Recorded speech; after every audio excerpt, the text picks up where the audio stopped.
wasn't invited to my parents' anniversary party. No explanation, no apology. Just a text from my mum that said, "It's a small gathering, only family." I shrugged it off until my sister posted a picture. All of them dressed up, smiling, holding champagne, and under the photo, her caption, "Family only." I stared at it for a second, then hit like, and I commented, "Congrats, mortgage and taxes are all yours now." 5 minutes later, the post disappeared, and that's when my phone exploded. 30 missed calls, 10 voicemails, a message begging me to talk. They wanted something from me, something big, but they had no idea that I already knew their secret. And I was about to flip their perfect little celebration upside down, because if they didn't want me as family, fine, I'd show them exactly what that meant. I wasn't supposed to find out about the anniversary party at all. It was meant to be one of those quiet, private, meaningful family moments. At least that's what Mum said when she called me earlier that morning. She kept her voice soft and hesitant, pretending she was trying to spare my feelings. "It's just going to be very small, only immediate family. You understand, right?" I said sure. I always said sure. It was easier than fighting, but I knew something was off. Later that evening, I was sitting on my couch with leftover noodles and the TV playing in the background when my phone buzzed. A notification from Instagram. I almost ignored it until I saw my sister's profile picture. She'd posted something. I opened it, and there it was, a glamorous, expensive-looking hall filled with people. My parents smiling in the center like royalty, champagne, laughter, fancy outfits, and my sister posing right beside them like she owned the place. But what caught my eye wasn't the picture itself. It was the caption. "Family only." I felt something in me go still, not hurt, not angry, just cold. They didn't just exclude me, they erased me. For years, I bent over backward for them. I handled bills they couldn't afford, cleaned up drama they created, forgave insults they never apologized for. And now they threw a party with half the city invited and labeled it family only. That was the part that stung, not the party, the message. I stared at the photo for a long second. Then a strange calm washed over me, almost like the moment right before a storm hits. I didn't cry, I didn't shake, I didn't even blink. I just hit like, and as my thumb hovered over the comment box, a thought hit me. They loved to pretend I didn't exist? Fine. But they'd forgotten something very important, something they'd handed to me last year, and something they absolutely couldn't afford to lose. That's when the comment formed in my mind, sharp, clean, and devastating. And I knew exactly what I was about to do. The room felt too quiet, like the whole house was holding its breath with me. I sat there, phone in hand, replaying every moment from the last few months. The way Dad called only when he needed money. The way Mum acted like every achievement of mine was luck. The way my sister took credit for everything I did behind the scenes. And the biggest irony? They wouldn't even have that anniversary party without me. Last year, when Dad's business nearly collapsed, who stepped in to save their mortgage? Me. When Mum had medical bills stacking up, who worked overtime to help cover them? Me. Who paid the property taxes so the government wouldn't seize the house? Me again. I stared at my sister's shimmering dress in the picture, the expensive one she swore she bought on sale. Yeah, I knew the truth. I'd swiped my card for that too, and now she was using it to pose at a party I wasn't invited to. The arrogance of it made something inside me click. Not anger this time, something colder, sharpened, focused. I scrolled through the comments under the photo. "Beautiful family! So happy for your parents! What a perfect night! Perfect, right, if only they knew." Then I noticed something else. My sister had tagged the location, a 5-star venue. A place that cost more per hour than I used to make in a whole month. And who guaranteed the line of credit that allowed them to book it? Me? Again. My jaw tightened. They were celebrating with money I provided, in a place I enabled them to afford, while pretending I wasn't part of the family. That wasn't an accident. That wasn't a misunderstanding.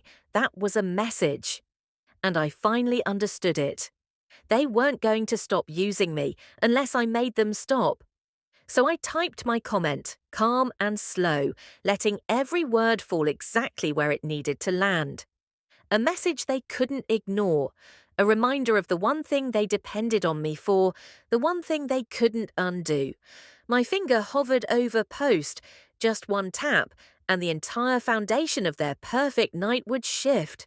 And honestly, for the first time in a long time, I felt completely in control. I pressed post.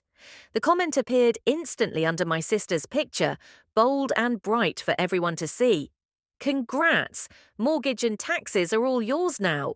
No emojis, no explanation, just the truth.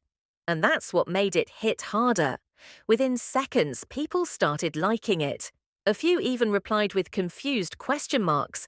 My sister's perfect little party photo, her big moment to show off, was suddenly hijacked by a message she couldn't ignore. I imagined her face when she saw it, her eyes widening, her fake smile cracking, her champagne glass pausing mid-air. Good, because nothing cuts through hypocrisy like a public reminder of reality. Not even 5 minutes later, the post disappeared. Deleted, gone like it never existed, but the damage was already done. My phone buzzed once, then twice.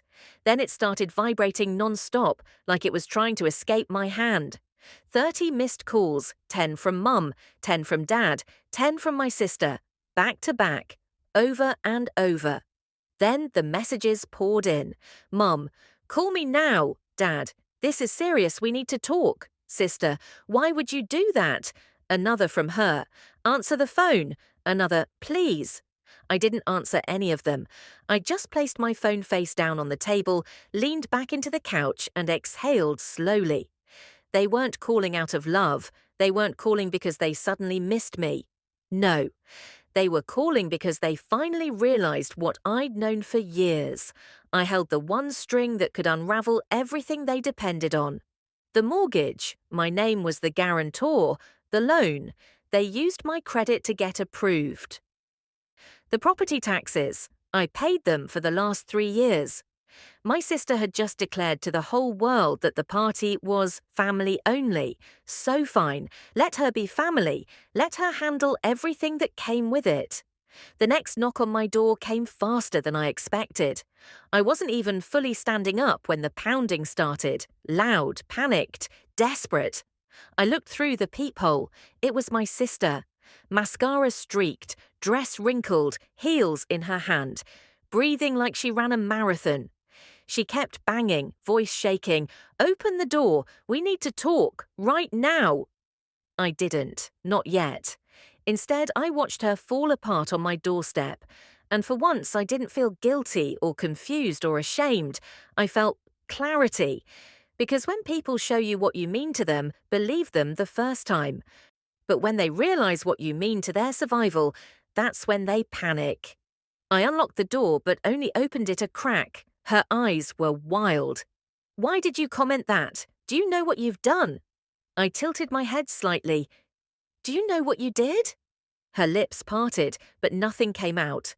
And in that moment, it finally clicked for her. This wasn't about a party. This was about years of using me, undermining me, erasing me, and expecting me to keep playing along, not anymore. Come inside, I said quietly. We're going to talk about everything. Tonight. Her face paled. She knew what that meant. This wasn't going to be a conversation, it was going to be a reckoning.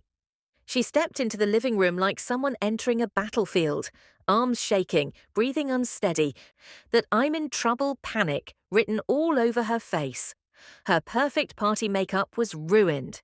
Her hair, once curled and sprayed into submission, hung limp against her shoulders. She looked like the truth had finally chased her down and caught her. Good. I closed the door behind her slowly, deliberately. The soft click of the lock made her flinch. Sit, I said. She hesitated, just for a second, but then sank onto the couch like her legs couldn't hold her anymore. Her voice cracked. You don't understand. Mom and Dad are freaking out. I raised an eyebrow. Because of your caption, I said. Or because of my comment. She winced. That told me everything. They didn't mean it that way, she whispered.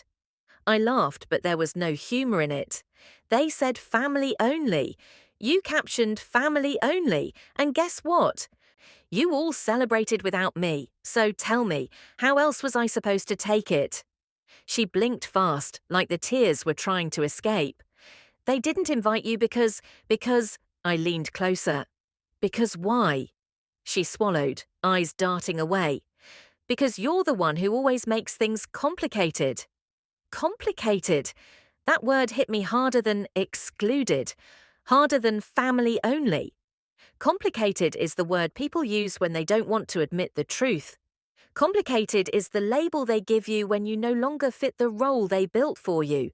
Silent supporter, reliable fixer, convenient backbone. I straightened up. So let me get this right. I'm complicated when I'm paying their bills, covering their taxes, clearing their debts. Her head snapped up. You weren't supposed to say that online. Ah, there it was. The real reason she was panicking, not because I was hurt, not because I was excluded, not because they'd wronged me, but because I had exposed their secret. I folded my arms. So the image of a perfect family was more important than the truth. She stood up suddenly, pacing, fingers buried in her hair. They're losing it. Dad's yelling at everyone. Mum is crying in the bathroom. People at the party are asking questions. They won't stop calling you. Do you know how embarrassing this is? I tilted my head. Embarrassing for who? For us, she snapped. The moment the word left her mouth, she visibly regretted it. Us. I wasn't part of that us just a few hours ago. I wasn't part of their family earlier today. I wasn't good enough to be in the photo. But now that the truth threatened to stain their reputation, suddenly I was part of the us.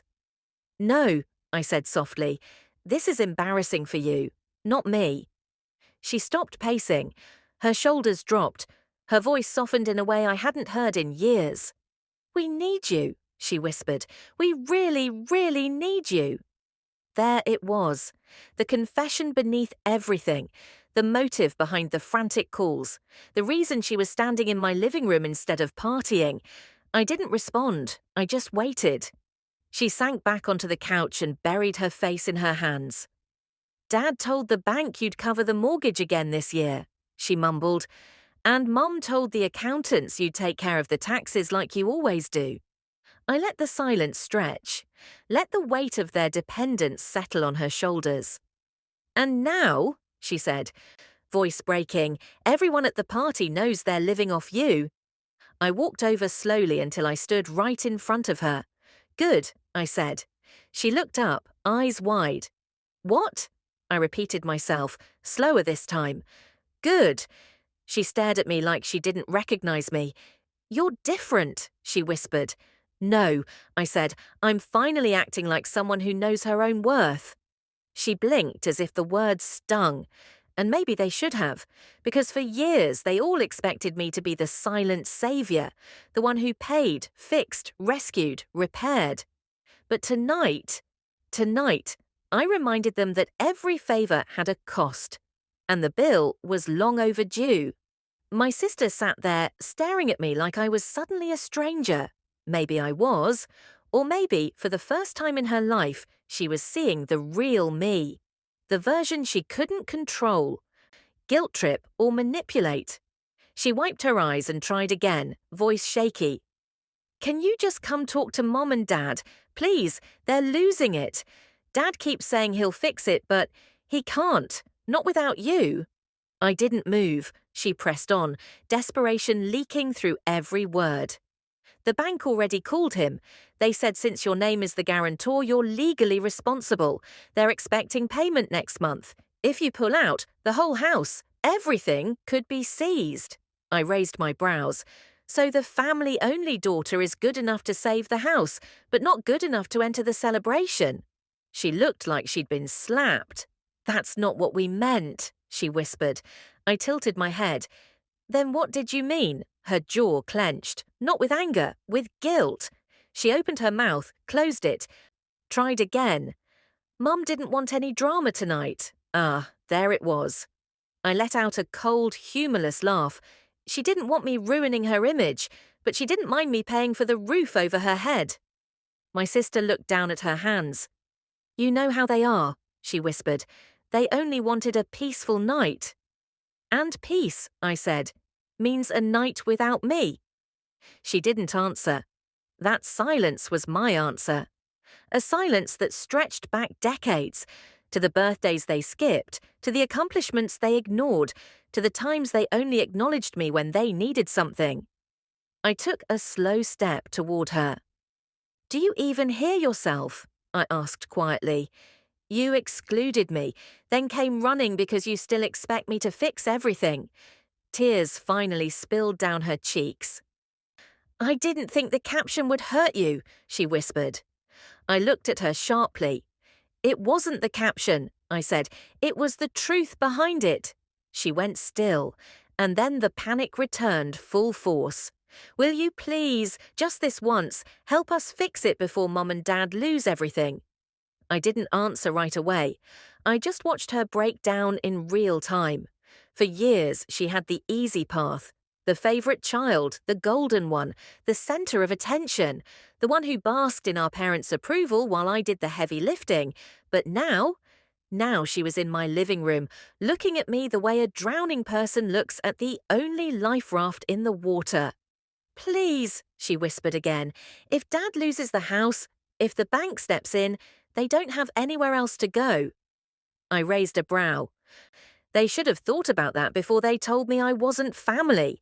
Her face crumpled. "That was Mom. She didn't mean—" I cut her off. "Your caption said family only."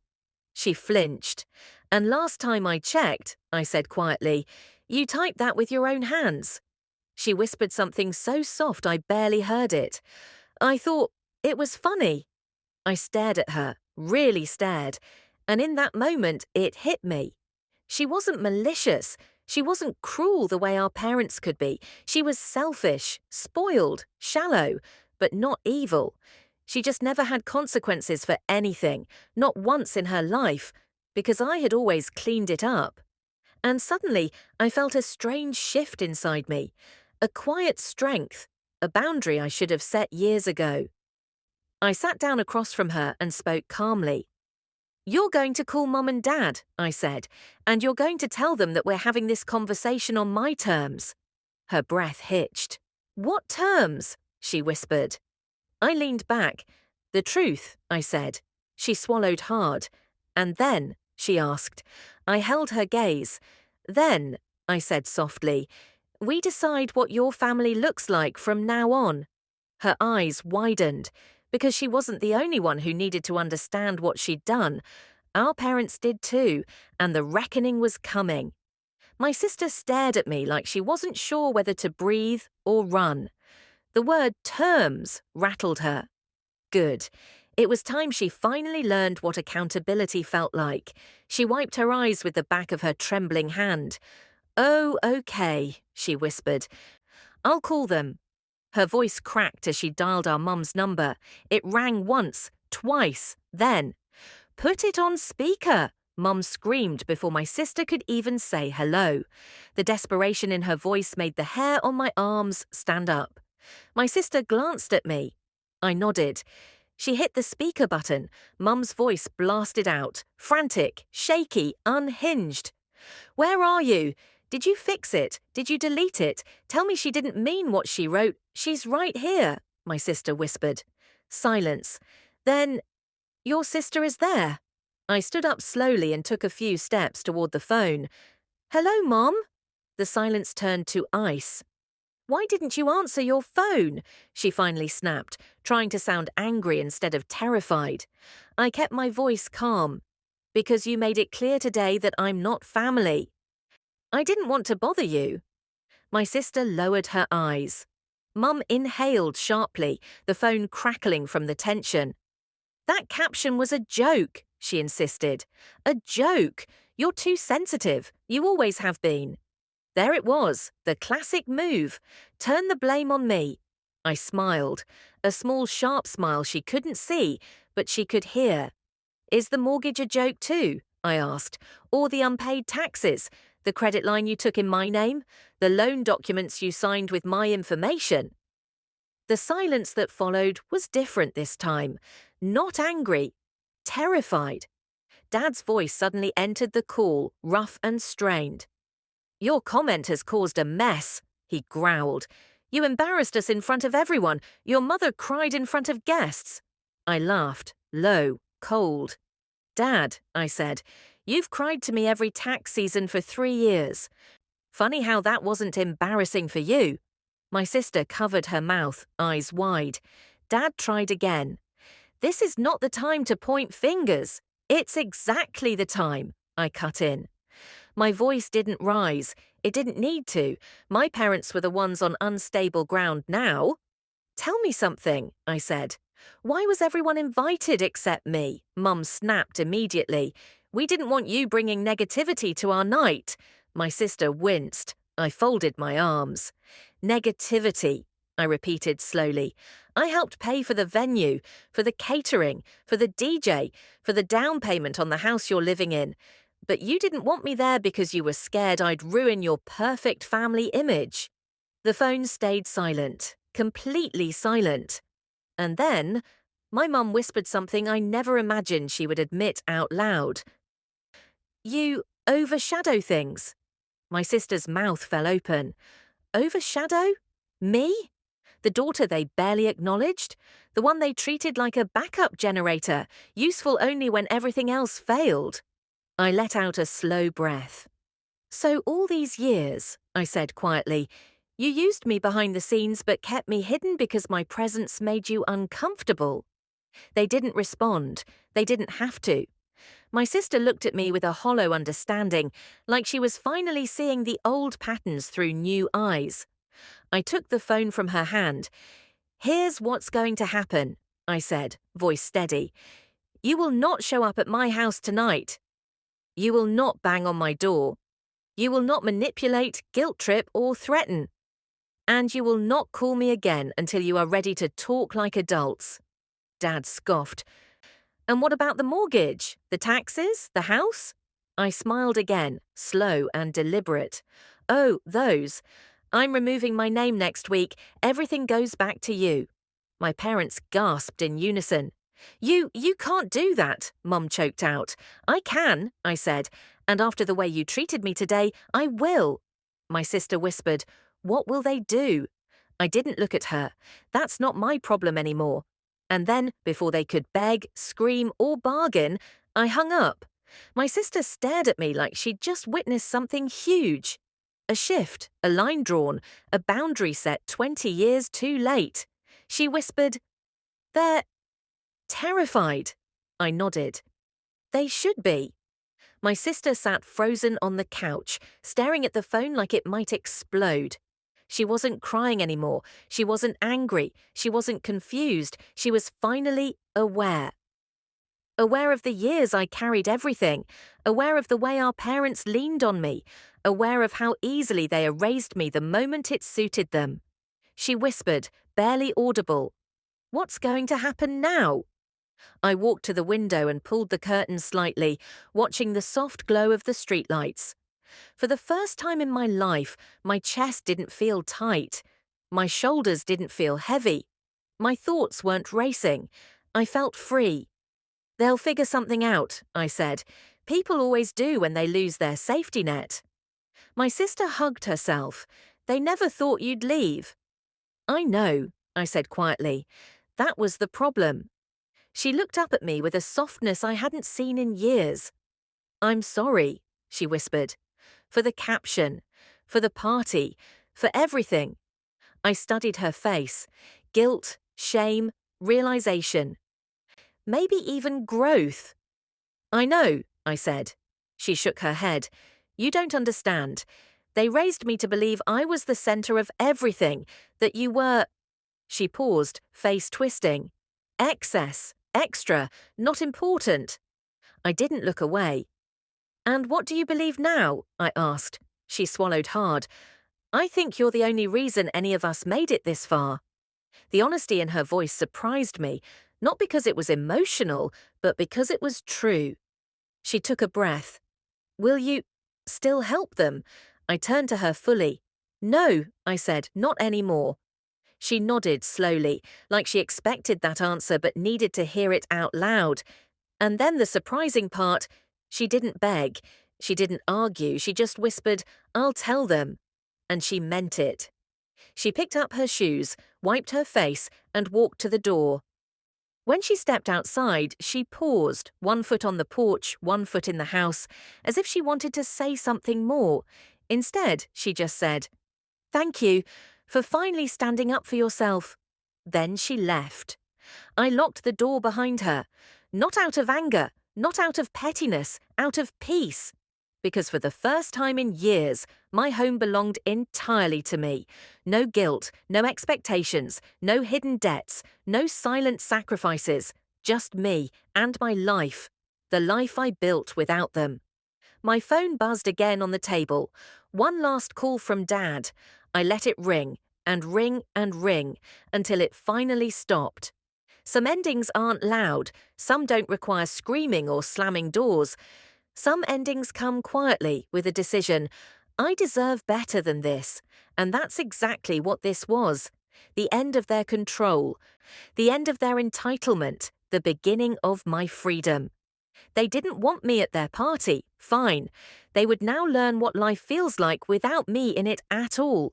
And for the first time ever, I didn't feel sad about it. I felt whole. Thanks for watching till the end. Let me ask you something.